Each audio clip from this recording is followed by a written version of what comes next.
ঈদের আগে 15 লাখ টাকায় একটি ছাগল কিনতে গিয়ে সামাজিক যোগাযোগ মাধ্যমে ভাইরাল হন মুশফিকুর রহমান ইফাত নামে এক তরুণ। এরপর থেকেই তাকে নিয়ে শুরু হয় আলোচনা সমালোচনা। বিভিন্ন গণমাধ্যমে উঠে আসে ইফাত ও তার বাবা মতিউর রহমানের সম্পদের নানা তথ্য।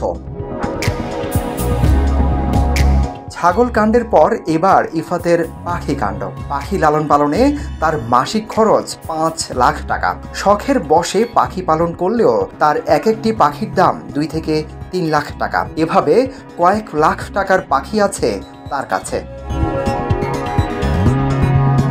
ইফাতের সংগ্রহে রয়েছে গিরিবাজ, ব্ল্যাক কিং, হাই ফ্লাইং ফ্রেন্সি সহ দেশি বিদেশি নানা জাতের কবুতর। বিভিন্ন পশু পাখির মেলায় নানান প্রজাতির রং বেরঙের পাখি নিয়ে হাজির হতেন ইফাত। ইফাতের ঘরে মিশরের বাজিকর পাখি, অস্ট্রেলিয়ার গালা কাকাতুয়া সহ আছে নানা প্রজাতির বিড়াল।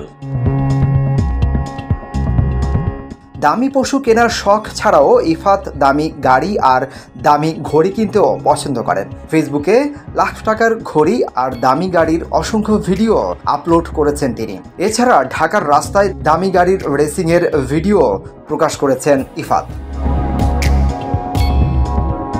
তবে এখন কোথায় আছে ইফাত, মতিউর ও তার পরিবার?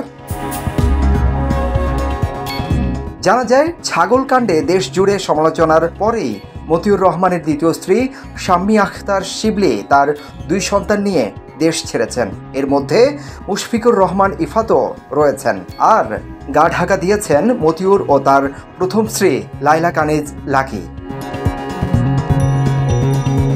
মতিউরের প্রথম স্ত্রী নরসিংদীর রায়পুরা উপজেলার চেয়ারম্যান লাকি ও সেখানকার বাসায় নেই বলে জানান ওই বাসার নিরাপত্তা কর্মীরা। বাসার প্রধান ফটকে তালা ঝুলছে। আশেপাশের বাসিন্দারা বলছেন 3 দিন ধরে তিনি এলাকায় আসেননি। তার মোবাইলে কল করা হলেও তিনি সাড়া দেননি।